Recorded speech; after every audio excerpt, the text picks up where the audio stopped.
মানুষের আছে যত বেশি তার চাই তত বেশি।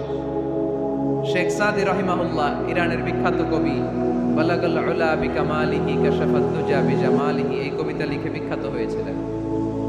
তো ওনার একটা সময়ে আর্থিক দৈন্যতা যাচ্ছিল, টাকা পয়সা ছিল না, ফলে পায়ে দেওয়ার মতো জুতা ছিল না। কি ছিল না? জুতা ছিল না। তো খুব আফসোস করে একদিন মনে মনে আল্লাহরে বলে, আল্লাহ, আমি এত বড় কবি, আমার পায়ে দেওয়ার মতো জুতা নাই।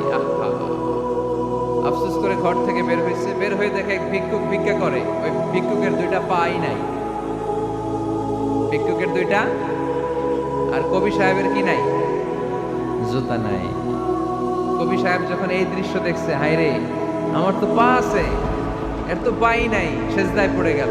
আর আল্লাহরে বলে, আল্লাহ শুকর, আলহামদুলিল্লাহ, বেশ ভালো আছি, আর কিছু লাগবে না। এজন্য শান্তি হচ্ছে শুকর আলহামদুলিল্লাহর ভিতরে। শান্তি কিসের ভিতরে? শুকর আলহামদুলিল্লাহর ভিতরে। এজন্য আওয়াজ করে পড়েন আলহামদুলিল্লাহ। আপনার চাহিদার কোনোদিন শেষ হবে না।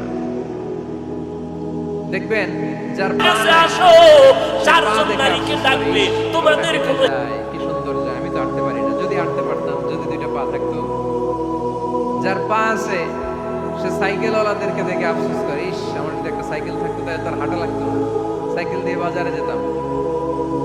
যার সাইকেল আছে সে আবার হুন্ডাওয়ালাদেরকে দেখে আফসোস করে, ইস, একটা হুন্ডা যদি থাকতো তাহলে তো ভো ভো করা যাইতো না।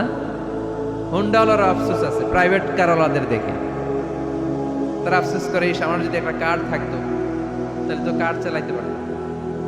যাদের প্রাইভেট কার এদেরও আফসোস আছে, ইস, আমার যদি একটা হেলিকপ্টার যদি থাকতো তাহলে তো উড়াল মারতে পারতাম, ঠিক না? হেলিকপ্টার ওয়ালাদেরও আফসোস আছে, আমার যদি একটা জেট প্লেন থাকতো, jet plane, private jet plane, ও প্রিন্স ওয়ালিদ বিন তালালের মতো 70% মেড অফ